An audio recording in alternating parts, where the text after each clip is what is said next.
ইয়া রাসূলুল্লাহ, কিভাবে বাঁচাবেন, কিভাবে বাঁচাবেন? ও দুনিয়ার মানুষ, জেনে নাও, জেনে নাও।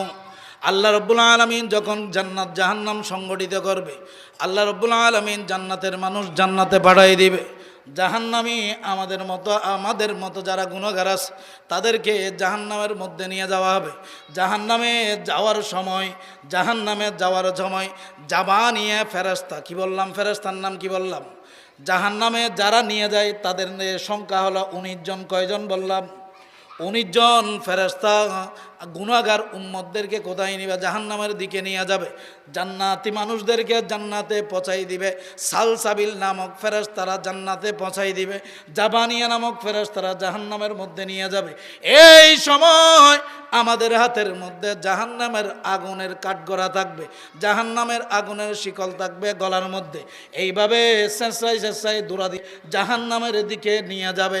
ও দুনিয়ার মানুষ, জেনে নাও, জেনে নাও, জাহান্নামের দরজার মধ্যে যে ফেরেশতা দায়িত্বের মধ্যে আছে তার নাম হলো হযরতে মালিক আলাইহিস সালাতু ওয়াস সালাম, জিবরাইল আলাইহিস সালাতু ওয়াস সালাম, মিকাইল আলাইহিস সালাতু ওয়াস সালাম। যেভাবে বলা হয় হযরতে মালিক আলাইহিস সালাতু ওয়াস সালাম একজন জাহান্নামের দারওয়ান, যাকে আল্লাহ তাআলা আমার রাসূল বলেছেন এমন একজন ফেরেশতা, যেই ফেরেশতা দুনিয়া নয়, আখিরাত নয়, কিয়ামত পর্যন্ত এক সেকেন্ডের জন্য হাসে নাই। উচ্চ আওয়াজে বলুন সুবহানাল্লাহ। যখন ওই মালিক নামক ফেরেশতাকে প্রশ্ন করা হলো, হে মালিক, কি ব্যাপার, কি ব্যাপার? প্রত্যেকের জন্য হাসি কান্না আছে কিনা? ফালইয়াদহাকু কলিলা ওয়ালিয়াবকু কাসীরা।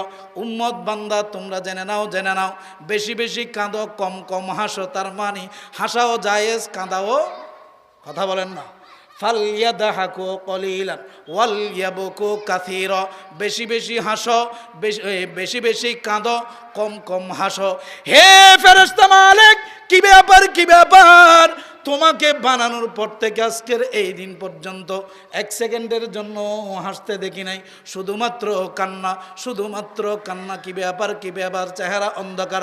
ও দুনিয়ার মানুষ, জেনে নাও, জেনে নাও, আমি মালিকের জবান দিয়ে এক সেকেন্ডের জন্য হাসি আসে না।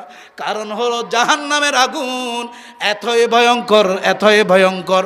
এ দুনিয়ার মানুষ, তোমাদেরকে যখন জাহান্নামের মধ্যে ফেলানো হবে, তোমরা যখন উঠতে চাইবা তোমাদেরকে বাড়ি দিয়ে নিচের দিকে ফেলানো হবে, নিচের দিকে ফেলানো হবে। এই কঠিন অবস্থা যখন আমি মালিক বুঝতে পেরেছি, ওই কারণে কিয়ামত পর্যন্ত আমি মালিকের জবান দিয়ে হাসি আসে না। কিয়ামত পর্যন্ত হাসে, তার নাম ফেরেশতা। সুবহানাল্লাহ বলেন না। হযরতে মালিক আলাইহিস সালাতু ওয়াস সালাম দারওয়ান দাঁড়াই থাকবে। ঈমানদার মুসলমান উম্মতে মুহাম্মদীদেরকেও টেনে হেঁচড়ে নেওয়া হবে। সুবহানাল্লাহ বলেন না। ও দুনিয়ার মানুষ, তোমাদের চেহারাটা তো দেখতে বেশি সুন্দর। সুবহানাল্লাহ বলেন না। কেননা রব্বুল আলামিন ওয়ালাকাদ কাররামনা বনি আদম, বনি আদমকে সুন্দর চেহারা দিয়ে বানিয়েছে। লাকাদ কানা লাকুম ফি রাসূলিল্লাহি উসওয়াতুন হাসানা। এবং উম্মতে মুহাম্মদীদেরকে সর্বশ্রেষ্ঠ সুন্দর চেহারা দিয়ে বানিয়েছে। সুবহানাল্লাহ বলেন না। হে ঈমানদার মুসলমান, কি ব্যাপার, কি ব্যাপার? তোমাদের চেহারা দিয়ে নূর বের হচ্ছে, তোমাদের চেহারাটা সুন্দর, তোমাদের চেহারাটা দেখতে মায়া মায়া লাগে। সুবহানাল্লাহ বলেন না। কি ব্যাপার, কি ব্যাপার?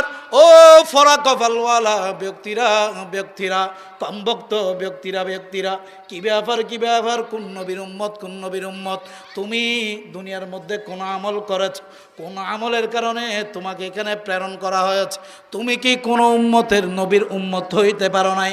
তুমি কোন নবীর উম্মত? একটু বলো, একটু বলো, একটু বলো। কেননা এই জায়গার মধ্যেও শাফাতের সিস্টেম, সুযোগ রয়েছে, শাফাতের সুযোগ রয়েছে, শাফাতের সুযোগ রয়েছে। এই উম্মত ওই সময় আল্লাহর দরবারে কিছু বলতে পারে নাই।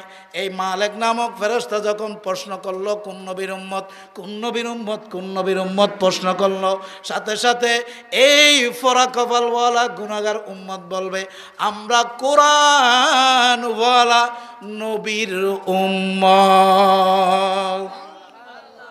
কোন ওয়ালা নবী বললাম? কোরআনওয়ালা নবীর উম্মত, কোরআনওয়ালা নবীর উম্মত। কেননা সাহস করে মিডিয়া যারা আছে, কারা, কথা বুঝেন না মনে হয়, বিভিন্ন বাতিল ফেরকারা যারা আছে, এটাও কোরআনের কথা, এটাও হাদিসের কথা যখন বলা হয়, ওয়া ওয়াজাতাকা দাল্লান ফাহাদা, সূরা দুহার আয়াত, ইয়া রাসূলুল্লাহ আপনাকে পথভ্রষ্ট অবস্থায়, আপনাকে গুমরাহী অবস্থায় পেয়েছে, নাউজুবিল্লাহ বলেন না। ইয়া রাসূলুল্লাহ আপনি পথভ্রষ্ট অবস্থায় ছিলেন, আপনি গুমরাহী অবস্থায় ছিলেন, আপনাকে হেদায়েত আল্লাহ তাআলা দিয়েছেন, নাউজুবিল্লাহ বলেন না। অথচ আল্লাহ আমার রসুলকে সমস্ত আম্বিয়া কেরামদেরকে মাসুম রেখেছে, সুবহানাল্লাহ বলেন না। রসুলুল্লাহর সাথে যারা আছে তারাও মাসুম কিনা, কথা বলেন। রসুলুল্লাহর সাথে যারা আছে তারা মাসুম কিনা।